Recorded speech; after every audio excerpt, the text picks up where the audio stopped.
Floyd here, back on Behind the Gloves with another interview. I'm now joined by, first time I think on Behind the Gloves, by Grim City. Yeah. First time? First time. Yeah, man, but I'm a big fan of the show, man. Big fan of your work, man. Thank you for having me on. No, thank you for coming on, making the time, of course. Avid boxing fan. Obviously, you're an artist as well, doing your music, but Yeah. you have a lot to say about the boxing community, and you're quite involved with everything that goes on as a fan, and you have friends in boxing, of course.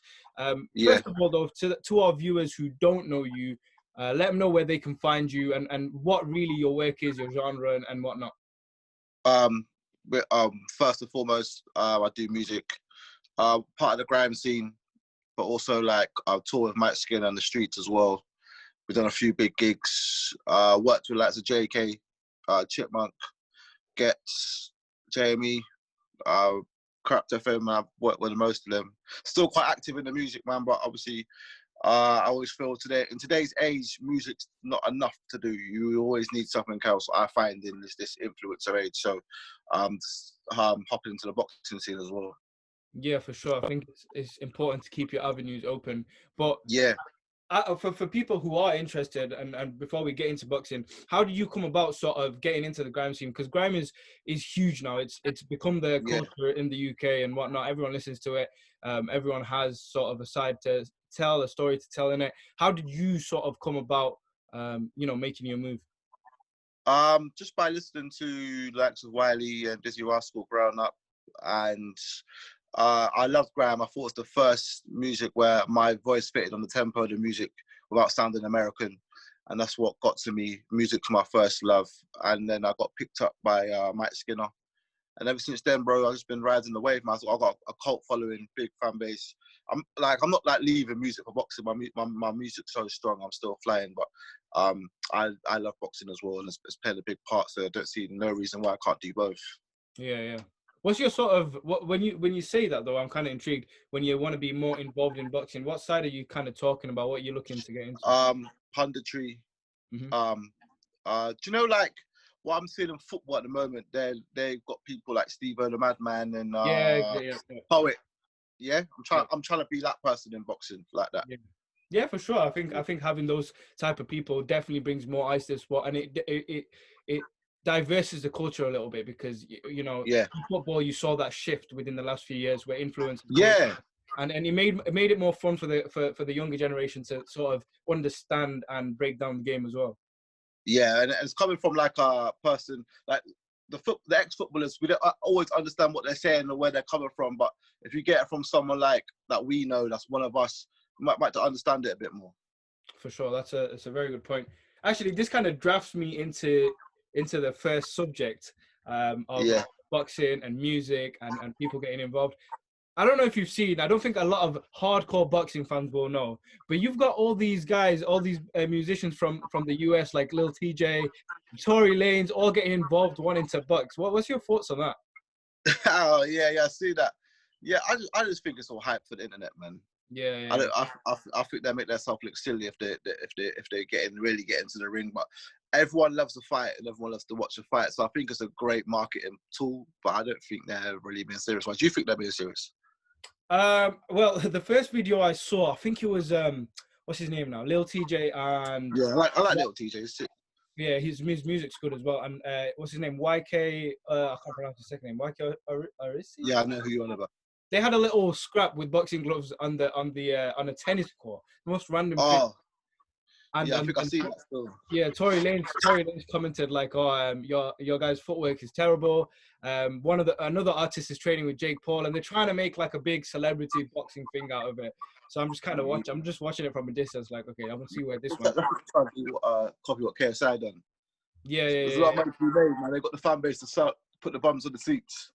That's the difference in boxing. Difference in boxing. If you can put bums on seats, you can fight. And now you can in today's era, which is unfortunate for the people that worked hard, but that's a good shortcut. If you can put the bums on seats, you can definitely have a fight in today's era. For sure. Let's get into boxing then. There's surprisingly a lot going on in the world of boxing, even though we're kind of stuck. Let's start off with the hopes that we are having boxing back in July. Eddie Hearn's got his garden set up. He's got a few fights, I think, lined up to take place there. they're only having 5 fights per card. And also over in America, Nevada Commission did say that the fights can now take place there again. So Bob Arum's coming back, and I think he's going to have a few behind closed doors fights. Let's stick with the UK. What are your thoughts on the garden in at the back of the Matchroom office? Think it's a good idea, a good little setup? I think it's amazing, man. I can't wait, man. Mm. I don't think in boxing and our sport we need the fans there. I think with the right lighting, with the right setup, it's gonna be. I want to hear the punches. I want to hear the body punches. I think some people that maybe don't fight in front of the crowds and do as well as they can do in the gym, we can birth a new star from that, and maybe get the confidence they need to. So that's a really good point, because a lot of people have been saying it the other way around. How are the people who like to get amped up for a fight with the crowd going to react? But no one's actually said what you said. You know, people who underperform under pressure might actually have that break right now. Yeah, they could be, because there's a lot of gym fighters I hear. There's a lot of men that's like meant to be amazing in the gym, but on the night they don't quite get it right. Maybe it's time for them to shine. And I think it's more a 50-50 fight. I don't think we will miss the fans as much as we think we will. And when they get in the ring, I think the fighters will be all right. I think, I think I heard someone say that Derek Chisora needs the fans, but I think he'll be all right in there as well. I think it'll be amazing for everyone. But yeah, when it comes to those fights, though, like Derek against Usyk, those fights, you see, Usyk's level of skill will get him very far in that fight, in my opinion. But when Derek needs that extra amp and he loses motivation, he needs that O2 crowd to, you know, push him. So I think stuff like that is probably a valid point, don't you think? I think Chisora's a different fighter today as well. No, I don't think it's the old Chisora now. I think he's in good shape. I do think Usyk is the favourite, but I do think if Chisora lands, I don't know how Usyk's gonna hold up. So it's very interesting, man. I think it's more fair, and I don't think you can get robbed on a Matchroom fight camp card now, because it's only the ref and there's no influence from the crowd. It's gonna be fair. Yeah.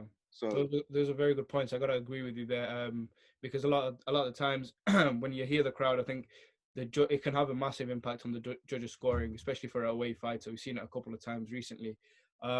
But sticking with that, then with the behind closed doors, some fighters. Well, there's a question going around, right? If fighters don't fight the big fights now, would you consider that ducking? Because everyone's kind of had the same time off. Yeah. Straight up. I think you're ducking. I think that why would you wait? If you wait for the crowd, then there's a few boxers that's not run past you now. It's going to be in front of you. They're going to build a fan, but it's going to be a lot of eyes on the Matchroom fight camp. Like, you've got to take a chance. You can't wait. Do you know what I mean? You can get an injury 2 months down the line, and you're out for another 6 months, and then you got to take a chance, mate. Everyone's fight with no crowd. It is what it is. Get on with it. That's what I think personally. Yeah, it's going to cut out a lot of bullshit, I think, as well. That's what it's a solid situation they're in. But what about fighters like, so for example, Vasily Lomachenko, giving him as an example, because the last time he fought was in September or August against Luke Campbell. He's not fought since. Yeah. So for someone like him at that level, having so much time off, would you still consider that ducking if he doesn't take like a tune-up fight of some sort? That's a great question. Would I consider that ducking? Yeah, I would. Even everyone needs to have a 50-50 now. Just for the, not even for yourself, just for the sport. We can't let everyone, like, as a sport, we're battling football right now. We'll be battling basketball, because not everyone, like, it's sport versus sport right now. We was on a high so much, and the decline of boxing can happen if we don't take the 50-50 fights. Because who wants to see a dead favourite with no crowd? Yeah. You don't want to see that. You just want to see 50-50 fights and see who really wants it or not. For sure. Well, sticking on Lomachenko, him and Lopez, I don't think he is going to be ducking anyone, because I think the Lopez fight looks like it's going to happen behind closed doors in September. Does it? Yeah. So they both Lomachenko and Lopez got asked, do you guys want a tune-up fight? Because obviously you've both been out for a massive chunk of time, and it's a huge fight, so you can have a warm-up fight. But both of them said, no, let's get the fight on behind closed doors. Good. Yeah. I can't wait for that fight, you know. Break that one down. I think Lopez might took it a bit early, though. Like, I know it's his chance, but I think he might be like 3 years a bit early. Like I think when he's 25, 26, he's going to be a different, even more of a better fighter. Mm.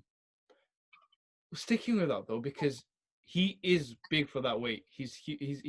Yeah, he ain't going to be around there for long, is he?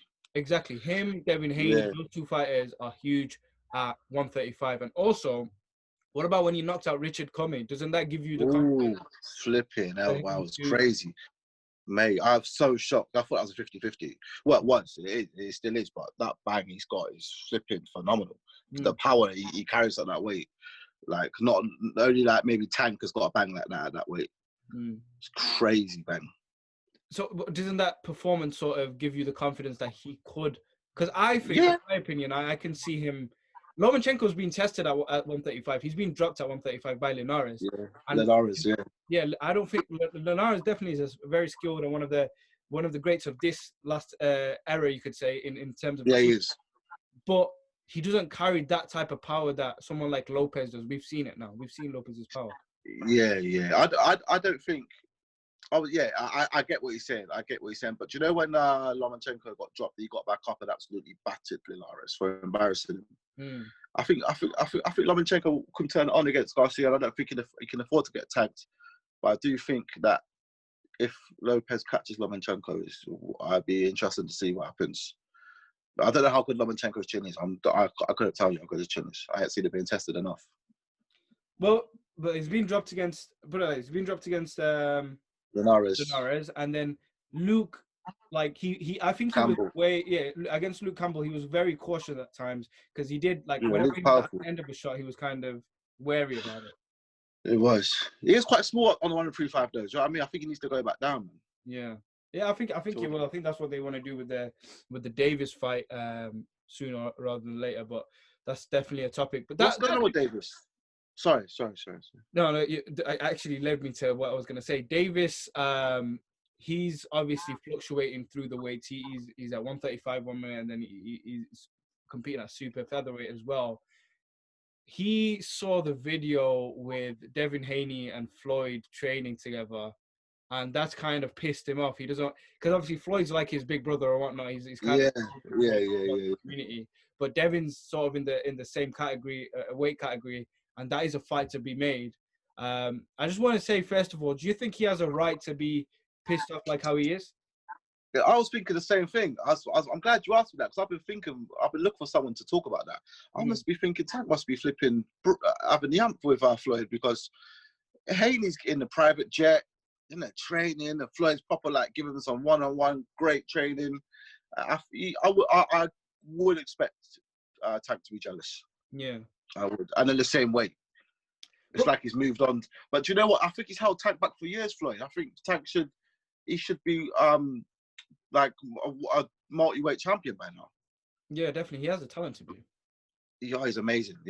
Like him versus Lomachenko is what we want to see. But him versus Haney, him versus Ryan Garcia, him versus Luke Campbell. I'll watch any of them fights. To be fair, that's a very thriving division. That's probably the best up and coming division we got. Who would you put as the number one in that division? At the 135. Apart from Loma? So Loma's number one at 135. Who would you put after him then? Eventually Haney, I think. Yeah. I think Haney, man. There's something about him. I could just tell he's got it. He's definitely got he's got it.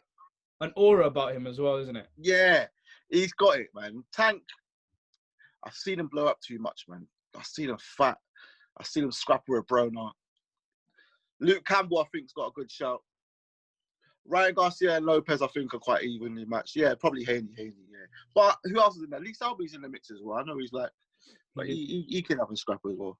He has stepped up a few weight classes. It's good to see him step up. I want to see how he performs now that his weight is a bit more under control because he was dying. Yeah. I like Selby, man. He's one of us, man. I like Selby. He's all right, man. Yeah, he's definitely a nice geezer as well, in and out the ring. Okay, so let's move about. I want to talk about the main thing that's been getting me excited. We mentioned it before the interview. Was it? Whyte versus Ngannou. I don't even know where it came from, but it seems like something's gonna happen because Matchroom are gonna hold an e-press conference tomorrow. So guys, if you haven't heard, make sure to tune in on Matchroom's channel and watch that tomorrow. It's gonna be interesting. But First of all, because I'm speechless. I don't even know. Blowing my mind, man. I thought it was fake. It was blowing my mind. But I know how it started. It started on Bellew and Eddie Hearn's show that they've got, man. They kept winding each other up about it because Bellew's a big UFC fan, and that's how it all started. But I think they're talking about it being in the cage as well, not even in the ring, or one of each. That's what they were saying. Because I think Ngannou wants to have a boxing fight. Does he? Oh, okay, yeah. But I heard Eddie said that he would love to see Dillian in the cage. Dillian has had some experience in the cage. I know he was a kickboxer, but I think he's done he put some footage up recently, didn't he? Yeah. That's why I was surprised because I've never seen anything until he put it up. Yeah, I didn't see it either, man. But to be fair, I'll tell you the truth. I think Dillian Whyte batters Ngannou. I think he absolutely batters him in the ring and the cage. Both. Yeah, both. Yeah. Because Ngannou poses me as a striker. I'm not the greatest UFC fan, but I know about him, and I think like to go that with Dillian Whyte. Dillian Whyte, I think Dillian Whyte knock him out clean cold. To be fair, I think when you're talking about the boxing ring, a good in shape Dillian Whyte now is very hard to beat because he's definitely stepped up the gears over the last week or two. Class act, isn't he? Yeah. If you compare his fight with Joshua to like say his most recent performances, different person. Because obviously he wasn't ready for that one, in all fairness. But he has definitely developed as a fighter. So I think for Ngannou to come in wearing heavier gloves, he won't. He'll look for that knockout, but he won't be there. But in the cage, 4-ounce gloves. And you've got everything else. Do you really see Dillian, knocking him out as easy as he would in boxing? Yeah, I do. Because Dillian can strike just as well as Ngannou. He's probably a bit faster than him. How tall is Ngannou? He looks quite tall. He does look quite big. Let me confirm that. Hold on. Yeah. He looks quite. I think he looks about 6'5", 6'6". I think they might be same height. Dylan's deceptively tall. You don't think 6'4"? Dillian 6'3"? Yeah, Dylan's 6'4". He is. Where is it gone? 1.93 meters. What is that in feet? I got that, mate. It's about Google does that, right? 6'3". 6'3.9". So he's 6'4" as well, pretty much. Same age, same height, yeah. Yeah, same height. So, all right, I'm saying. Yeah, they're bang on the same height. I'm saying this is the title. Dillian Whyte to knock out Ngannou in 1 round. Boom. That's a very. I'm a bit serious, man. I see Ngannou, but he's quiet character. Dillian Whyte will be on his head. Like for Dillian Whyte to step up into the cage, that shows you what type of geezer he is. Maximum violence, man. He's definitely the can man. Like he will fight anyone. That's the one thing, that's why he's got such a big fan base, because no bullshit, he'll fight anyone. I reckon a knockout Ngannou, Joshua will fight Fury, and then he'll fight for the WBC after that. So do you think the Wilder Fury 3 fight is going to happen then? Yeah, I think that happened. I think that'll be Fury's only fight this year. Okay, and then Josh and Pulev will fight. I don't know, because look, he's got to fight the man. Whoever holds that WBC belt, and I hope there's no bullshit involved this time, but whoever holds February is Dillian Whyte. They have to fight Dillian in February. That's not happening, mate. It's not happening, bro. Because they're gonna sanction the unification. Do you think? After all that, though, Dylan's got the title of the longest. He's waited the longest time in history of boxing for a title shot. No one's gonna beat that record, bro. He's gonna have that record for life, bro. It's incredible. What's your thoughts on that, though? Do you feel like the WBC? Mate, I'm frustrated for him. I'm so frustrated for. I don't know. Like some days it pisses me off. I look like how are you doing him like that? But other days, it might be God saving him, because what if you would have got beat? Not saying you would have, and then you would have started again. So you're always relevant in the conversation. You're still earning good money, and you're getting better on the job. So maybe let's try and look at the positives of it. You know what I'm saying? Like you're getting built up on the side. And if he does have that fight, that means Joshua will have to fight the winner of Usyk and Chisora for the WBO. So I'm sure they want to vacate that. I don't know who's going to win that, Joshua and Usyk. That's a 50-50 for me. So it's going to mess up the unification with Fury and Joshua some way, because someone might lose, and we don't know who's going to be yet. Joshua Fury. They're talking about. I heard something about Kuwait because MTK have come Yeah, to. I heard that. Yeah, MTK have come to an agreement with a Kuwait company or something that they're having. They're trying to get boxing over in Kuwait, basically. And Yeah. MTK being sort of the middleman for all the conversation. I think there's a possibility that that fight might go out to the Middle East. Now, as a fan and as well as someone being involved in the boxing scene, I don't want that to happen. I really don't, because Right. it will captivate the whole of the UK. Mate, it'll be. I think it's something that we've never seen before. If Joshua and Fury fight in the UK, it'll be the biggest thing since the World Cup final. For sure. It'll be the World Cup final for But England. what it is, bro. You got to let them get the money, mate. You got to let them get as much money as they can. And I can't stop a man from. If someone's going to offer him 3 times as much, then it makes sense. Yeah. Maybe a rematch here, maybe. Yeah, but the rematch is always like has a stigma. The first one's always exciting because especially this one because everyone's so split. But if someone goes over to Saudi and batters the other one, you're like, all right, well, we kind of have a feeling of what's going to happen in the second fight.